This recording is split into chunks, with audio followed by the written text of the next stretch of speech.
Did you know that the New York Times wrote an article yesterday where they talked about an alternative to medication, an alternative treatment for insomnia other than medication? Well, if you're curious about hearing more about this, then you come to the right place. This is Heard Online, in which we look at articles and other material posted online about insomnia. And today's the reason I picked this for today was that two people actually told me about this article, so I thought there's probably many people who've seen it. So we'll take a look at it. But before we do, you may have noted, if you were here yesterday, a new book behind me, Letters to the Natto Nation. This is actually a compilation of 1 year's worth of newsletters that I published as a book very recently. It is on Amazon, and it has a lot of nice topics. For example, we talk here about the North Star, understanding everything on a logical level, but how do you translate that in the practical way? And other questions like, doesn't everyone who go to bed intend to sleep? That's another topic in the book, another chapter. So yeah, if you're interested, it's on Amazon. It's sort of a continuation of This is Natto. So anyways, I wanted to share that. And with that said, let's jump in and take a look at this article from yesterday's New York Times. And the headline reads, "Can't sleep? ? Try this proven alternative to medication." And the section right below that actually gives it away right away. Cognitive behavioral therapy for insomnia is considered the most effective treatment for people who continually struggle to fall or stay asleep.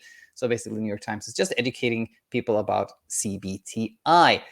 And this article itself, there isn't that much in this article to like juicy stuff for us to really learn from and talk about.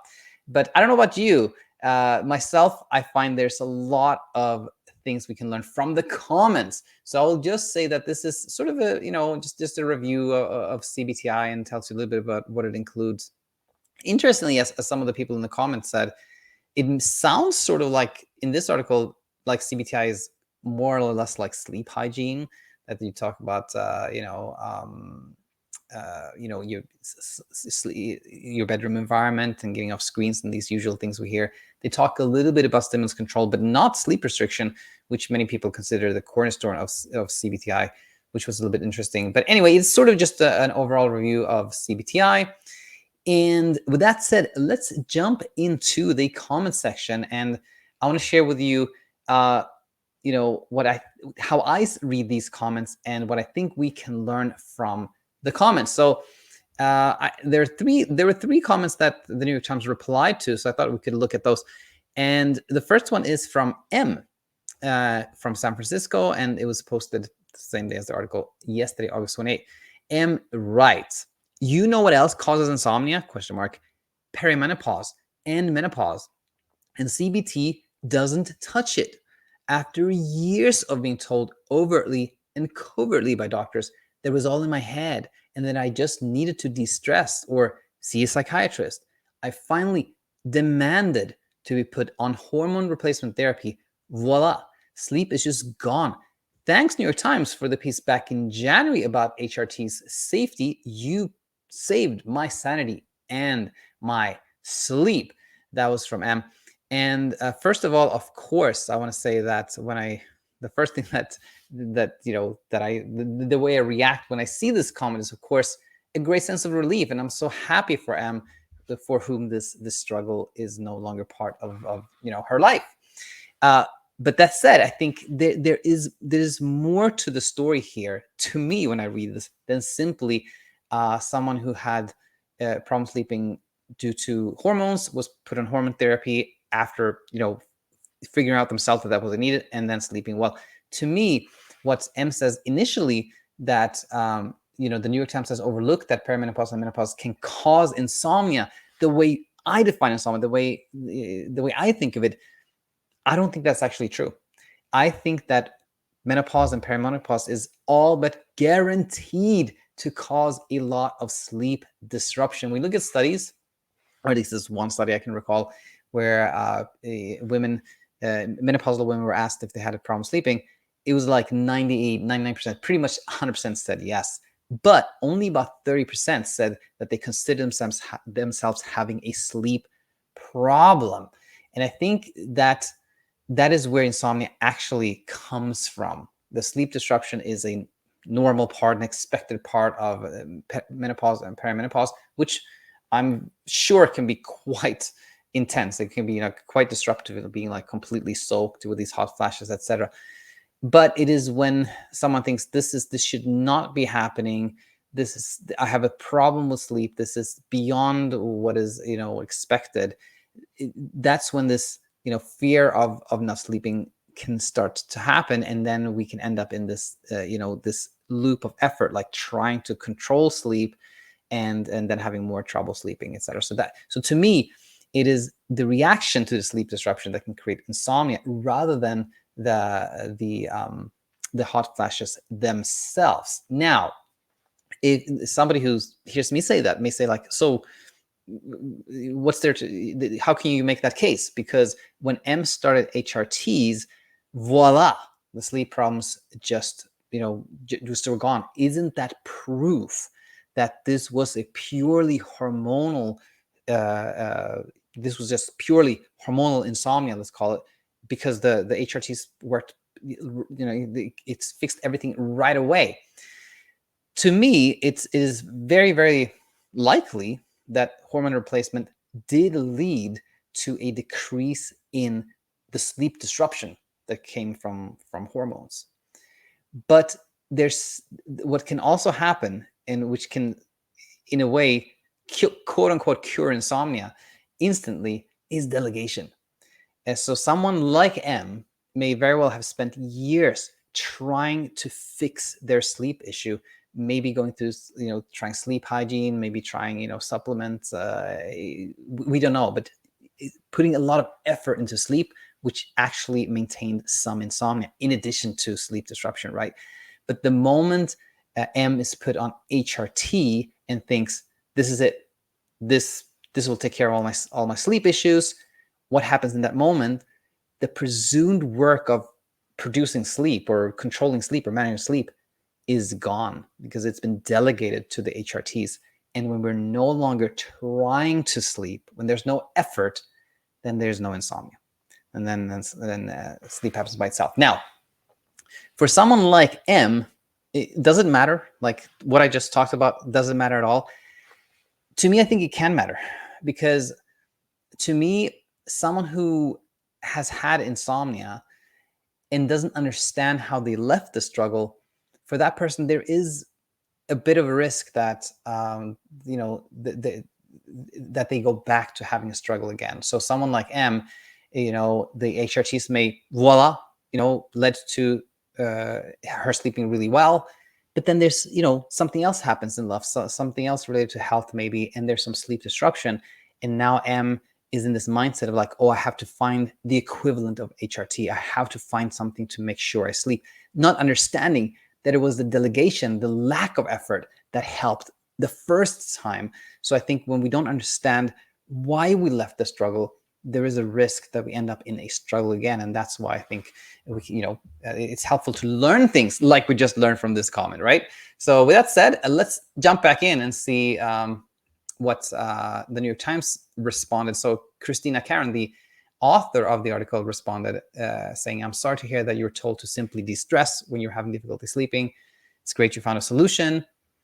And also says, she also wrote, for anyone interested, here are the clinical recommendations for sleep disturbances from the North American Menopause Society, which I think this was interesting that the American Menopause Society specifically calls it clinical recommendations for sleep disturbances. To me, this makes a lot of sense because of what we just talked about. Sleep disturbances definitely come from menopausal changes, not insomnia. So with that said, let's jump to the next one. Linda also yesterday wrote the following: wondering what, quote unquote, a quiet activity in dim lighting that doesn't involve electronics would be. I don't know if this is tongue in cheek or Linda's just wondering, but what we learned from this is that in the article, there was a recommendation that, when you're find yourself awake at night, you can just do a quiet activity in dim lighting that doesn't involve electronics. And then just wondering, like, what exactly is that? And not much more, I don't have really any comments on that, but let's read the response from the author, Christina Karen, again, who writes, Linda, good question. I followed up with Dr. Prather about this, and he said, my typical suggestions include things like reading and meditation, paced breathing. But really, it can be anything that is low arousal, that is somewhat enjoyable, but not so much that it is too engaging. Other things can be classic counting sheep activities. For example, my wife's grandfather always recited the periodic table. He was a chemist. To me, sort of a key phrase here is something that, it can be anything that is low arousal, that is somewhat enjoyable, but not so much that it is too engaging. And when we first hear this, it can sound like it makes sense. It's like, okay, it shouldn't be like super boring, but it shouldn't be fun either, because then I get like aroused and then I can't sleep. So I have to, I know what to look for. But then when we think a little bit more deeply about this, or ponder this, imagine that you are like frazzled, you're kind of scared, you're like wondering what to do.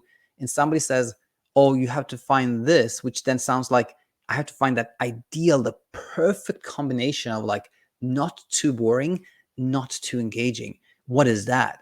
And we're like, oh, I'm going to read this book. Oh, this is really boring, but it's not too boring. Okay. But then on page 32, it's like, oh, this is turning exciting. Oh no, I have to turn this book away. Oh, I'm going to do this and that. Like, I think this common recommendation out there that we should do something that is like not too stimulating, kind of boring, but not too boring, is very tricky, because it leads to us looking for some ideal solution. It leads into like problem solving and thinking that it's important that we find like the exact right thing to do, which then makes us think like, is this the right thing to do? Will this take care of it? Like, it leads to more anxiety around sleep when things are presented in this way, often, I think.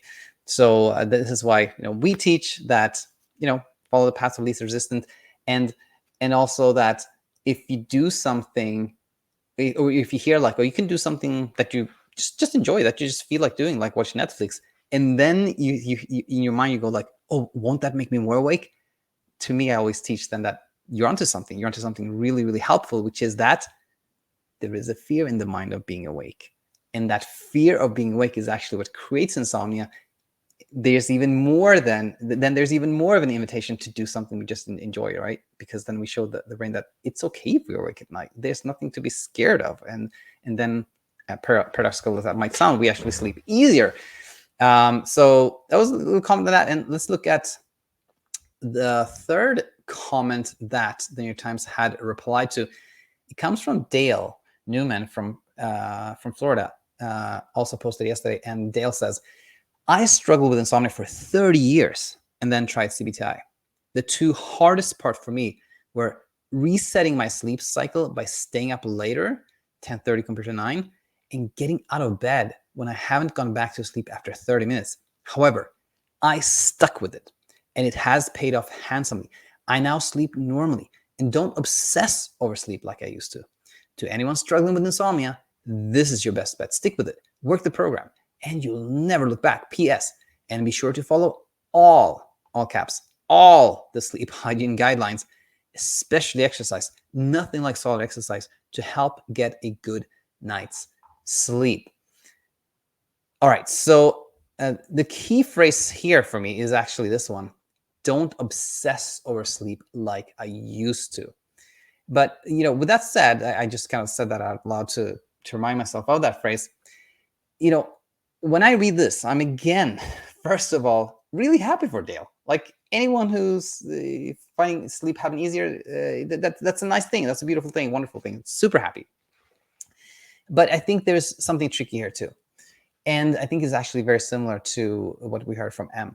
I think to me, there's an element here of delegation. So to me, the most fundamental truth when it comes to sleep is that peaceful sleep is effortless. Sleep in itself will always happen. It will happen to all of us just by virtue of biology. Like, eventually we haven't slept for a period of time. Our sleep drive, our kind of body's need for sleep will be so strong that sleep will happen. It will happen to all of us sooner or later, even if we're really, really anxious, stressed, or whatnot. But peaceful sleep, sleeping without struggle, waking up, and just having slept, peaceful sleep like that, to me is always effortless. It always comes from a place where there was no effort. We weren't trying to sleep. All right.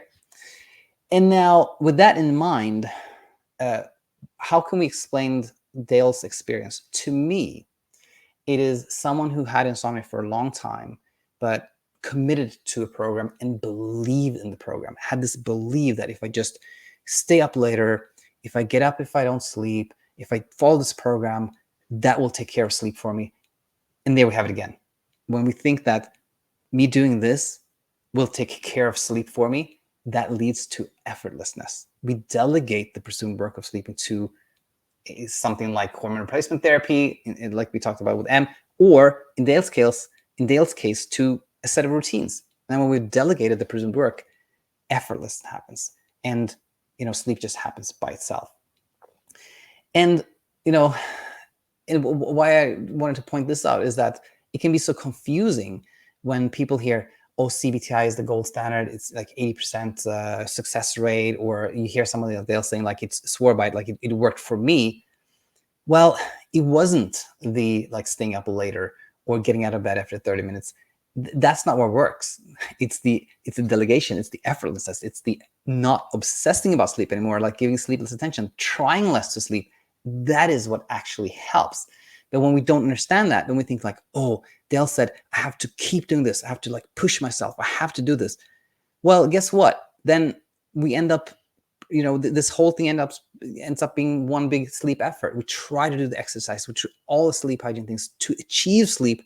Then we're anything but effortless. We're actually deploying a lot of effort. So again, to me, there's a great teaching point here is that if we haven't understood why we left the struggle, things can be tricky, because we can end up there ourselves again, or we can tell other people things that actually make them have more of a struggle. So understanding, or I like to say this to people who are training to become sleep coaches, that if your client or your student hasn't understood why they left insomnia, they may not have left it entirely. So it's very helpful to understand why we really left the struggle. So with that said, thanks to everyone who stayed up until this point of the video. Thanks so much for staying with me. I hope you learned something, and I have a little bonus for you. I have one more comment actually that I really wanted to show you, and it is actually partly because of this comment that we're doing this Heard Online today. So we're gonna, I shifted here, so we're looking at all comments now, and I remind myself that we're gonna go down to about midway, and here it is. 7 hours ago, from Delaware, Judith left a comment and said, people, listen, do you know what insomnia is? It is fear of falling asleep or not falling asleep, one or the other.